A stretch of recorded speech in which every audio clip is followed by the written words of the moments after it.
Olá, paz, que alegria ter você aqui de novo para que juntos possamos dar continuidade a mais uma jornada de aprendizado da Palavra de Deus. Estamos continuando o nosso trimestre com o tema A Igreja em Jerusalém, Doutrina, Comunhão e Fé, bases para o crescimento da igreja em meio às perseguições. Hoje, na lição 7, vamos estudar um tema fundamental para todos os crentes. Uma igreja que não teme a perseguição. Veremos como os primeiros cristãos, os primeiros seguidores de Jesus, mesmo enfrentando ameaças e dificuldades, permaneceram firmes na fé, fortalecidos pela presença do Espírito Santo. Quais lições podemos tirar desse exemplo para a nossa igreja hoje?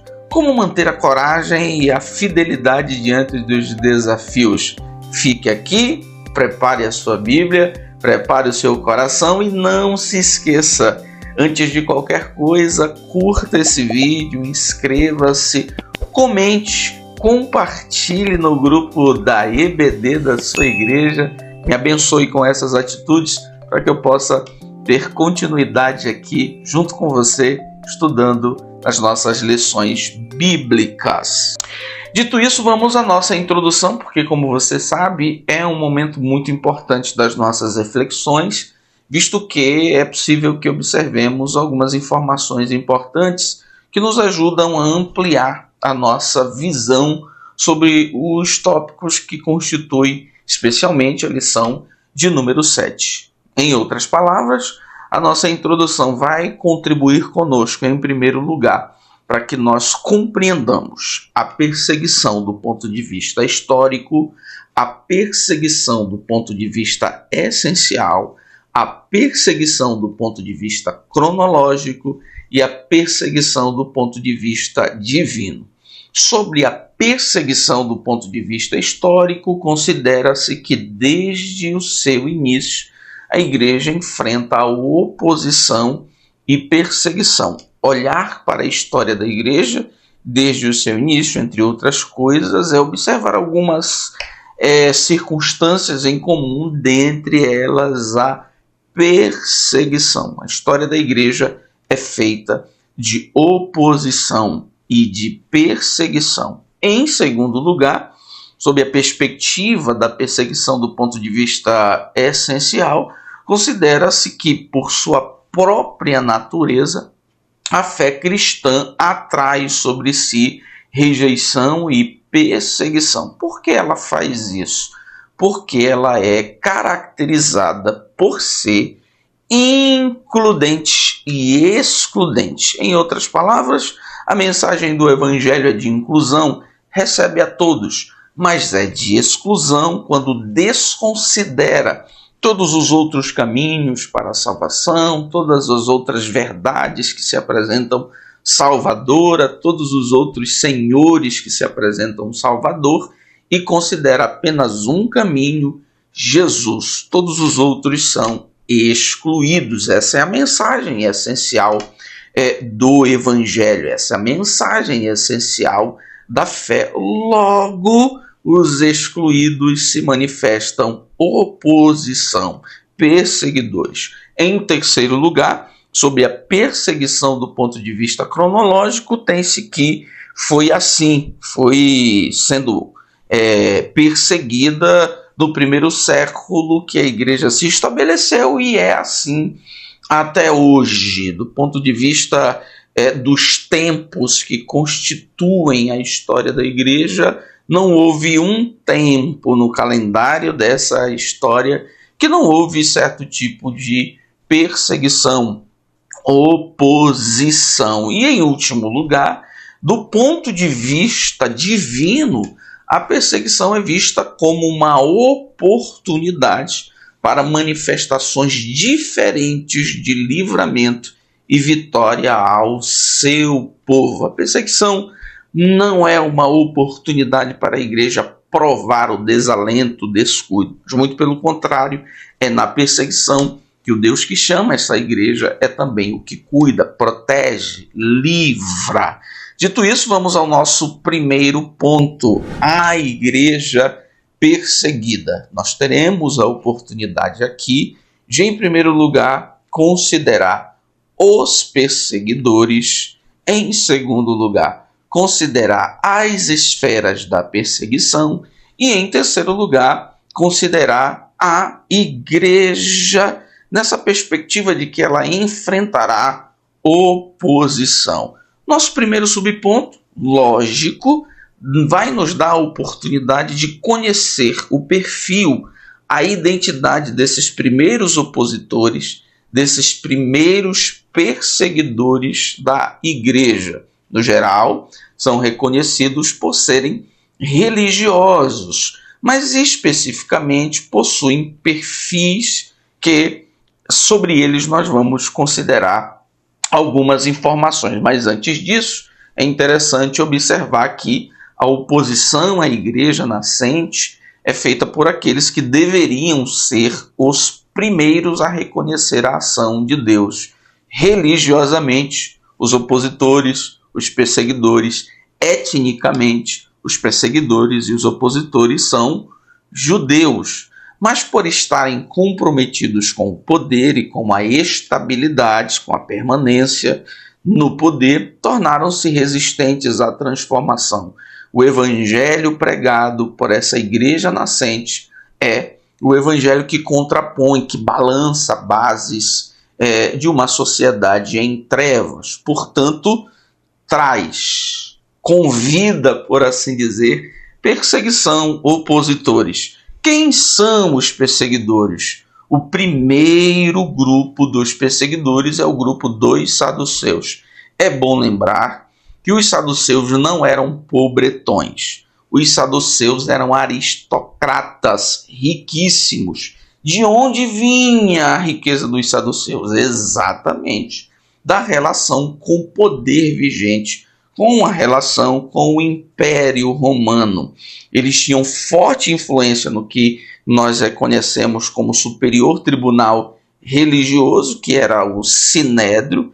Eram teologicamente liberais, eles negavam a ressurreição, negavam anjos e milagres. Isso aqui já explica a oposição que eles têm à igreja e a oposição que eles manifestaram por ocasião do ministério de Jesus. Por isso, viam a pregação apostólica como ataque frontal, não apenas um ataque teológico, mas um ataque ao poder estável que eles possuíam com o Império Romano.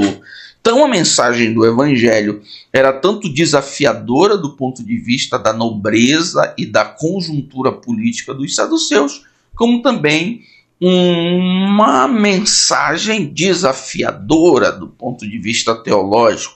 Qual é a atitude dos saduceus? Uma atitude de oposição, dando continuidade a um comportamento opositor que eles tiveram também com Jesus.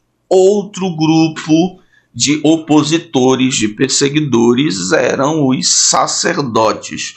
Sacerdotes e saduceus são amigos, eles são aliados, não apenas do ponto de vista do ofício, porque os saduceus são genealogicamente fruto de Zadok, um sacerdote antigo, mas especialmente por sua relação política, sua relação de recepção, de recebimento de benefícios do poder. Saduceus e sacerdotes, como nós dizemos aqui no Nordeste, é uma patota só.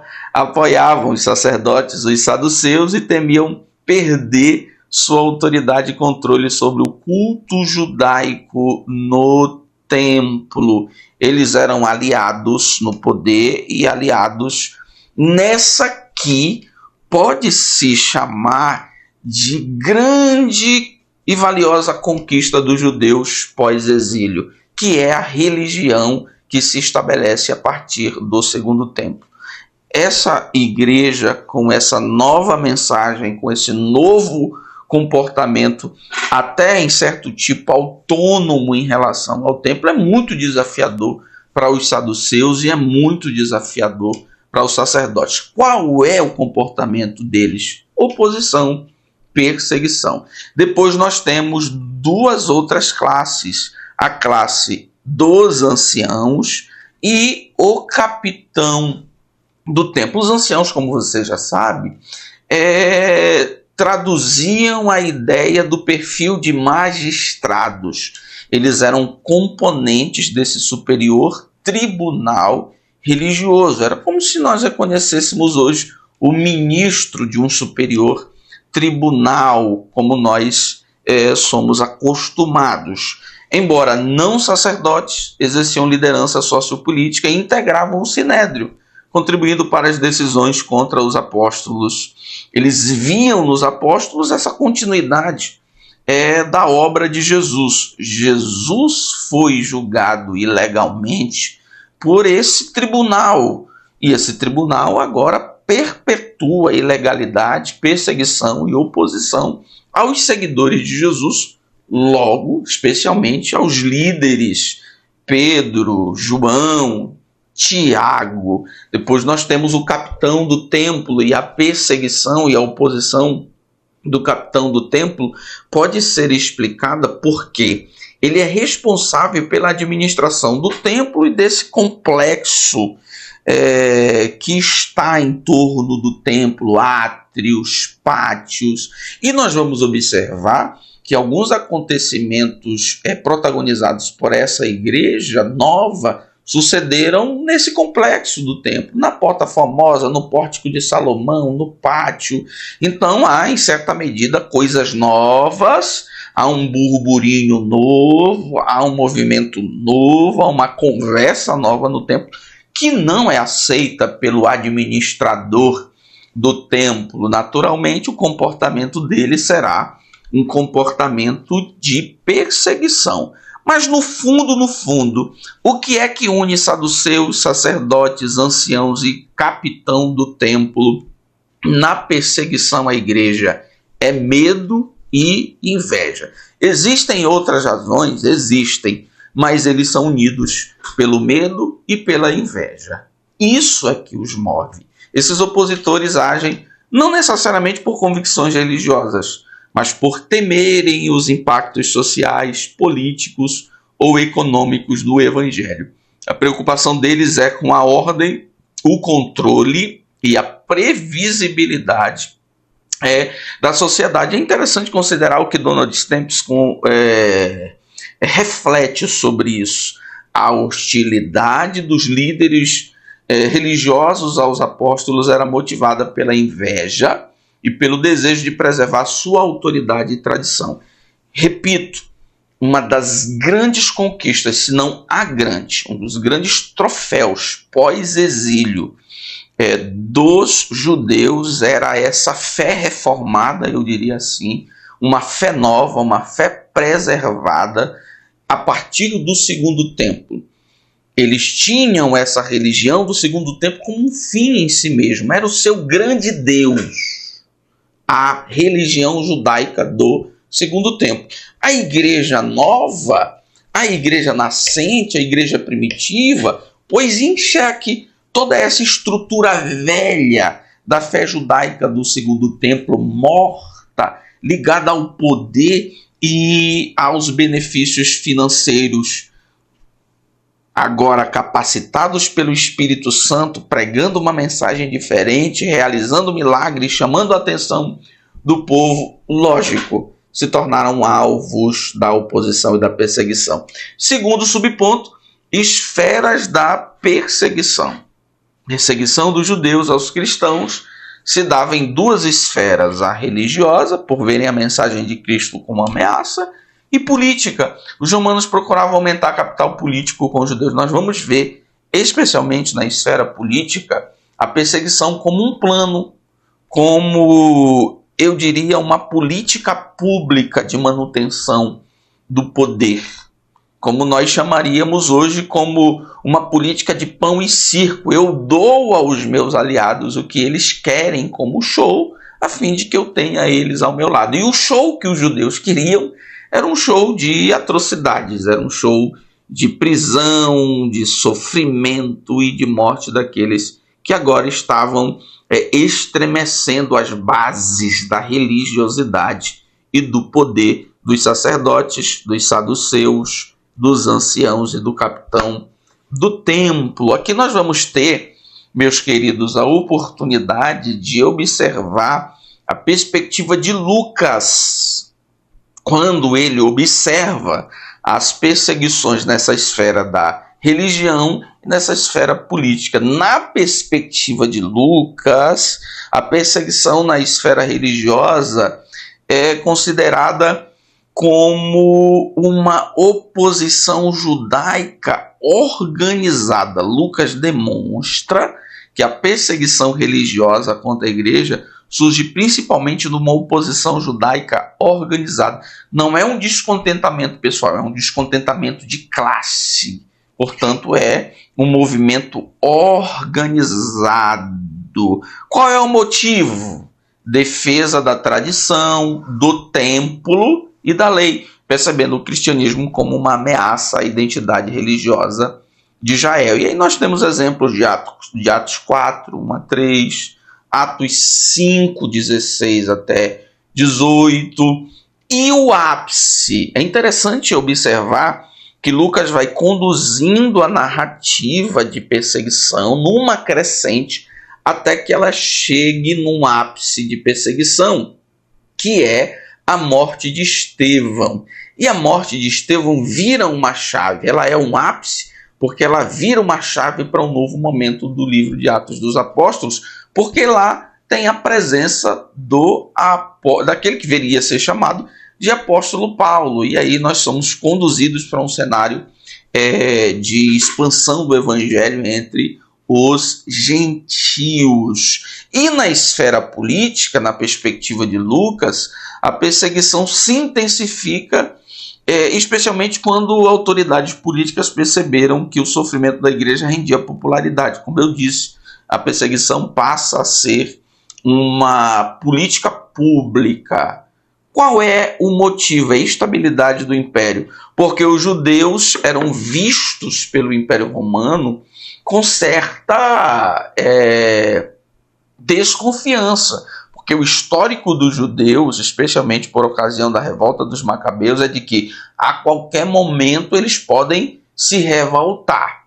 Então o que a gente vai fazer para que esse grande grupo de pessoas que tem esse trunfo religioso que é o templo fique sempre tranquila? O que eles precisam?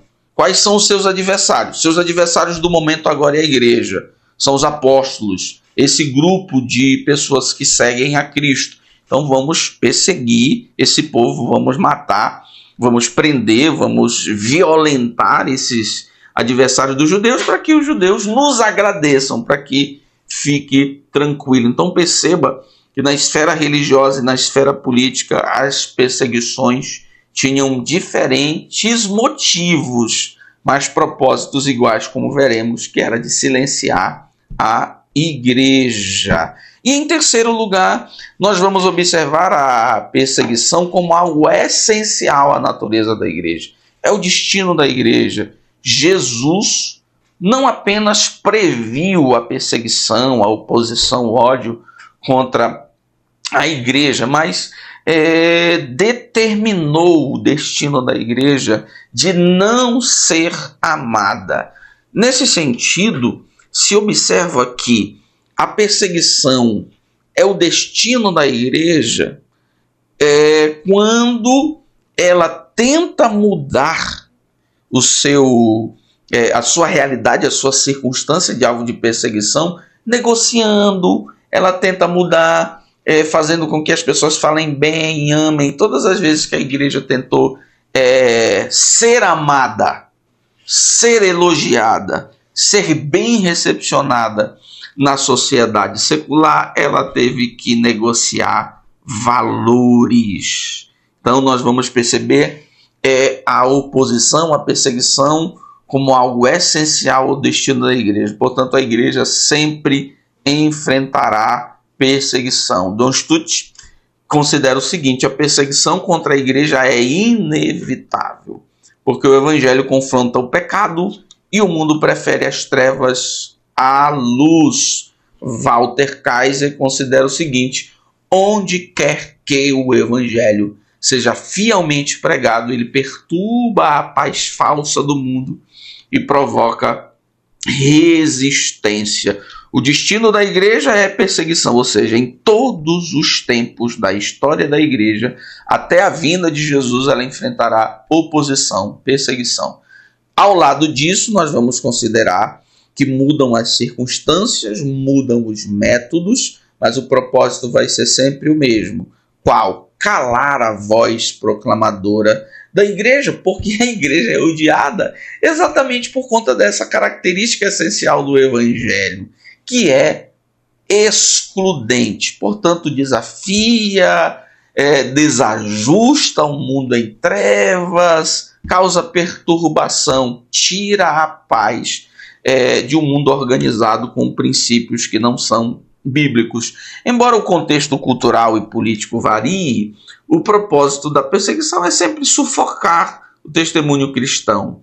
Hoje, em muitos lugares, o confronto é sutil, censura, ridicularização e pressão ideológica. Nós passamos esse momento no Brasil. Nós estamos tendo contato assustadoramente com o crescimento da censura. Recentemente houve uma tentativa de censurar a participação política da igreja, isso foi vencido. A ridicularização está sempre presente nos círculos acadêmicos, sociais. O simples fato de alguém se apresentar como um líder evangélico, como alguém cristão, já de maneira gratuita, razão para que seja ridicularizado, para que seja confrontado. Nós estamos passando por esse momento, sem falar na pressão ideológica que apresenta a igreja como uma desestabilizadora da organização social, da justiça, da equidade e por aí vai. Segundo ponto, a igreja protegida. Nós vamos perceber aqui, senhoras e senhores, que de um lado nós temos perseguição, do outro lado nós temos livramento. Lucas estrutura o seu texto em Atos dos Apóstolos, colocando lado a lado a presença da perseguição, mas a presença do livramento. O Deus que permite a perseguição é o mesmo Deus fiel para abrir portas de escape e de livramento. Mas prestem atenção, entre a perseguição e o livramento existe a oração. Lucas estrutura o seu texto para nos fazer entender que a perseguição é presente, o livramento é fiel, mas é necessária a presença da oração. E nós vamos começar a ver essa presença em meio à perseguição sobrenatural de Deus com os anjos, né? É o nosso primeiro subponto, um anjo de Deus. Craig Keener destaca que Lucas usa a presença angelical como elemento narrativo, como instrumento literário, para demonstrar que o movimento cristão é assistido e legitimado por Deus. Os apóstolos não estão sofrendo por uma obra que eles inventaram.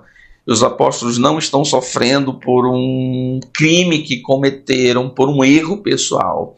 Portanto, a presença do anjo para livrar é uma das provas que legitimam a obra de Deus. Vocês estão aí pela obra de Deus e é Deus que vai os livrar e faz isso de maneira sobrenatural por meio dos anjos. E aqui nós vamos ter a oportunidade de perceber essa ação sobrenatural de Deus em meio à perseguição, como nós já consideramos. Lucas transmite isso com uma estrutura. A igreja prega, a igreja é perseguida, a igreja ora e a igreja é livrada. Nós vamos perceber sempre essa estrutura em Atos dos Apóstolos: pregação, perseguição, oração e livramento. A igreja prega, a igreja é perseguida, a igreja ora e a igreja é alvo do livramento de Deus. Nesse sentido, os anjos aparecem como prova legítima da presença de Deus, do livramento de Deus e de que a obra é de Deus. E aqui também nos dá a oportunidade, pastor José Gonçalves, de considerar o ministério dos anjos, né, que são ministros de Deus a serviço da igreja, e Lucas faz isso, transmite essa mensagem de maneira muito clara, de maneira interessante, no sentido de que os anjos cumprem a função de transmitirem a mensagem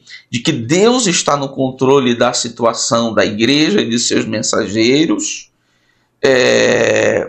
Os anjos são marcas, são sinais de que a obra é de Deus. Deus enviou para pregar, Deus permitiu a perseguição. A presença dos anjos é uma prova de que essa obra é de Deus, do mesmo Deus que chamou, do mesmo Deus que permitiu a perseguição. E os anjos apresentam-se vez ou outra também como instrumentos de transmissão de mensagem de Deus para o encorajamento, como aconteceu em Atos 5, 19, 27, 23. Vão, preguem, continuem a obra. Mas como eu disse, entre a perseguição e o livramento há a intercessão. E aqui Lucas apresenta a sua perspectiva de oração, em que a oração é posta ao lado da prisão, de maneira que nós percebemos uma espécie de contraste, uma espécie de conflito. O leitor é conduzido para uma sensação, uma experiência de tensão.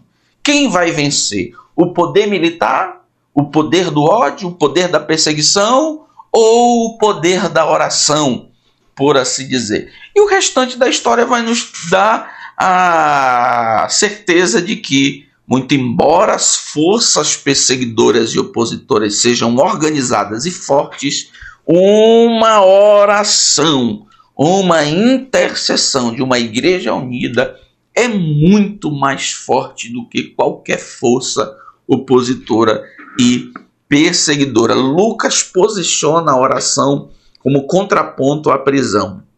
A narrativa aqui é um contraste deliberado.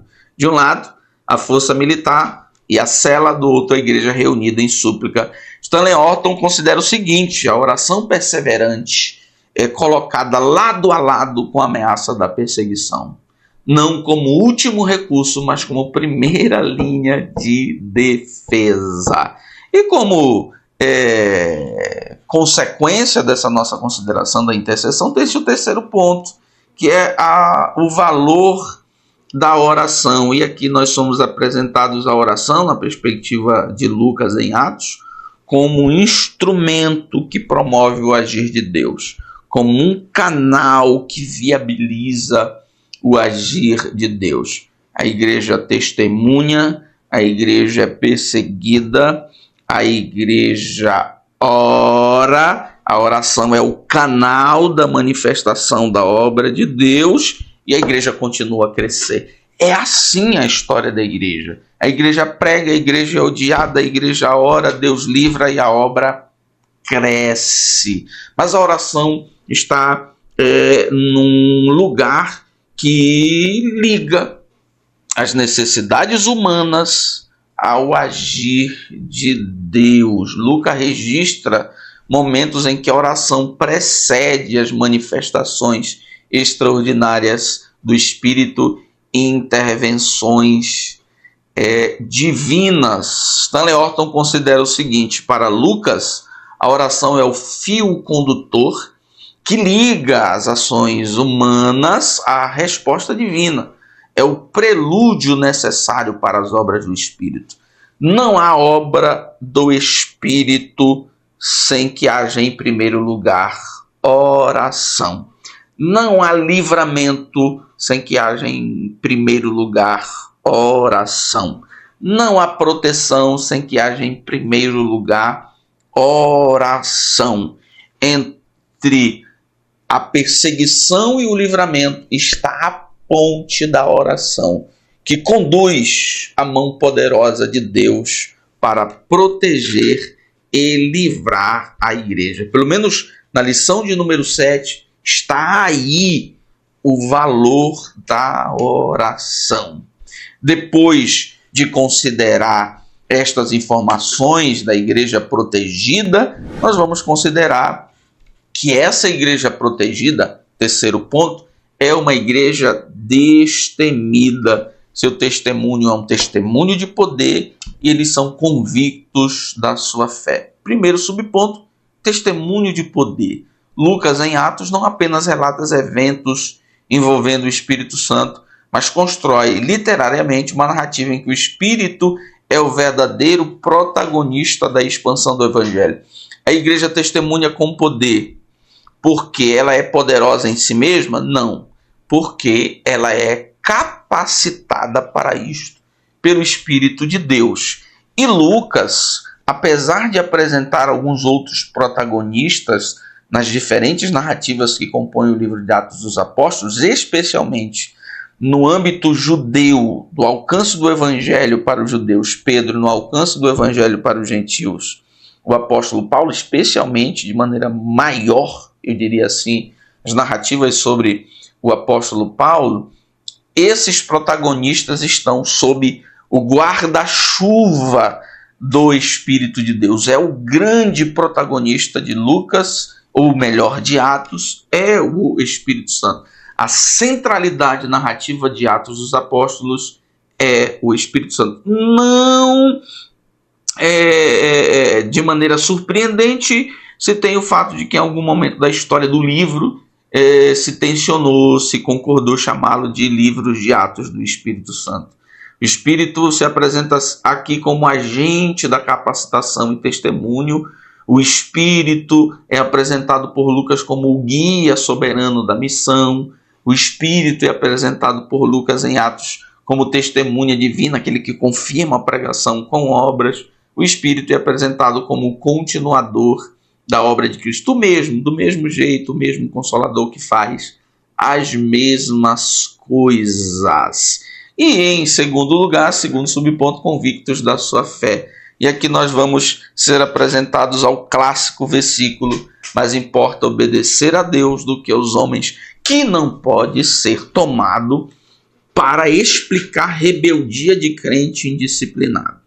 Que não pode ser tomado para explicar, para dar legitimidade a atitudes de crentes que não têm disposição a reverenciar, obedecer, escutar, seguir a orientação de lideranças que ele julga que não são de Deus, que são frias, que não são pentecostais e superpoderosas como elas são. Mas aqui está a possibilidade de desobedecer o poder civil, desobedecer o Estado, quando o poder civil manda, ordena coisas, atitudes que contrariam a palavra de Deus. Nesse sentido, é melhor obedecer a Deus do que aos homens. É lógico, em algumas circunstâncias, a desobediência civil, para que se obedeça a verdade da palavra de Deus, vai atrair oposição e perseguição. Eis aí uma das razões porque a igreja ao longo dos séculos é alvo de oposição e perseguição. Senhoras e senhores, essa é a nossa lição de número 7, uma igreja que não teme a perseguição. É uma igreja perseguida, mas entre a perseguição e o livramento há uma igreja que ora, e em meio à perseguição existe uma igreja destemida, que tem a força do Espírito de Deus e pela força do Espírito de Deus é convicta da sua fé, capaz de desobedecer as ordenanças do Estado quando estas ordenanças contrariam a vontade de Deus, e se mantém firme, sem negociar sua convicção de fé, mesmo que isso lhe custe caro. Deus abençoe você e toda a sua classe da Escola Bíblica Dominical, em nome de Jesus.